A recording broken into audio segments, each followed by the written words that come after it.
whole symbol of whole process of certification itself, I think, there is an element of paradox in it.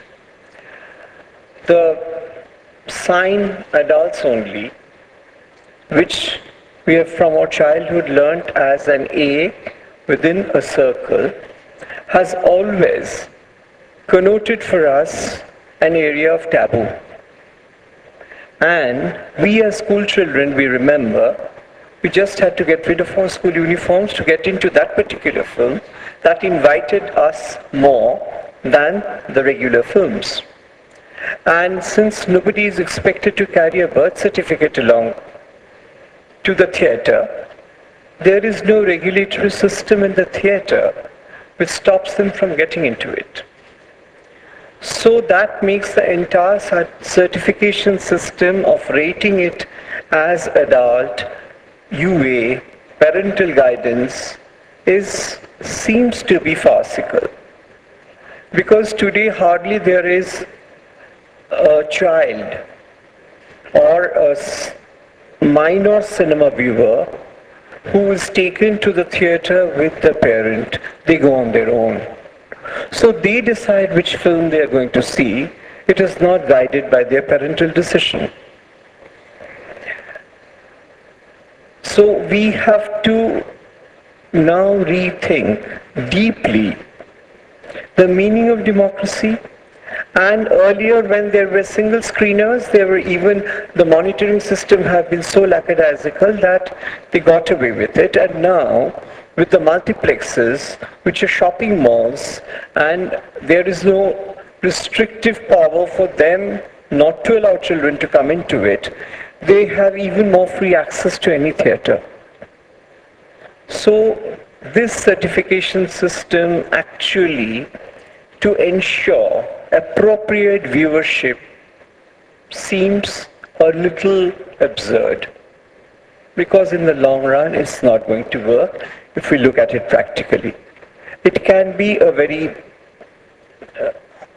ideal situation to deal with, but we have to look at the practical realities.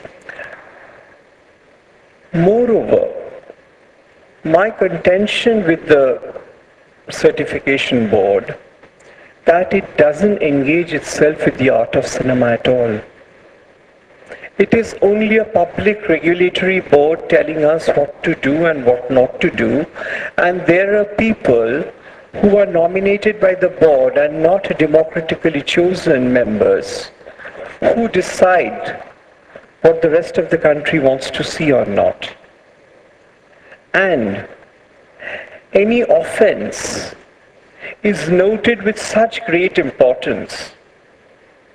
Like the synopsis of this session, I was going through it, like Munni Badnaam Hui, whether names should be taken in songs.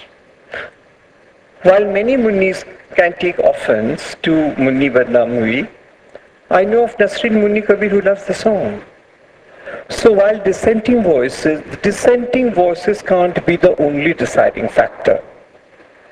There are others. Just because they're not speaking, their silence can be taken as consent. So if we only have to please the dissenting bodies, then the art of cinema will cease to exist. Coming to the smoking issue. We are always told that we can't. At one point it was totally taken away from the screen, and now we are supposed to put a statutory warning. We have no problem with that. But isn't it a smoke screen that the government is very conveniently using to preach the noble ideals of anti-smoking while it is earning a 5,000 to 6,000 crores of revenue from the tobacco industry? Unless smoking or drinking is glorified. In our days, we had a film called Sharabi, which had a youth certificate, and we all went to see it. And we still remember Dilip Kumar Saab's song. Which one is that? No, no, no, not. No. Yeah, yeah. Some film.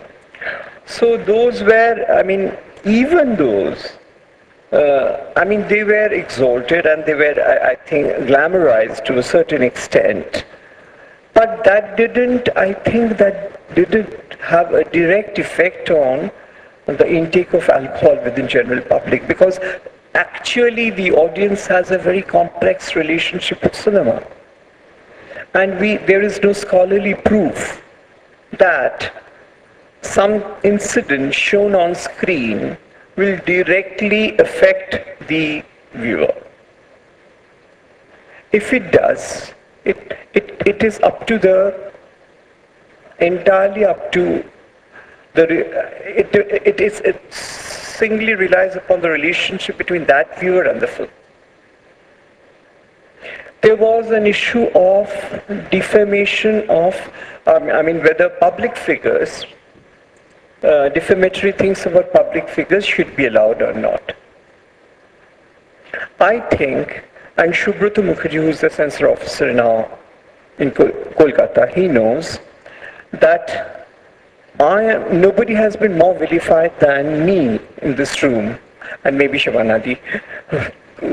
We had our share of brickbats all through our life, but we didn't want a media to come and support us. We fought our own battles. If I can deal with it, if she can deal with it, I think every individual should be able to deal with it, and they don't need deletions or alterations for that.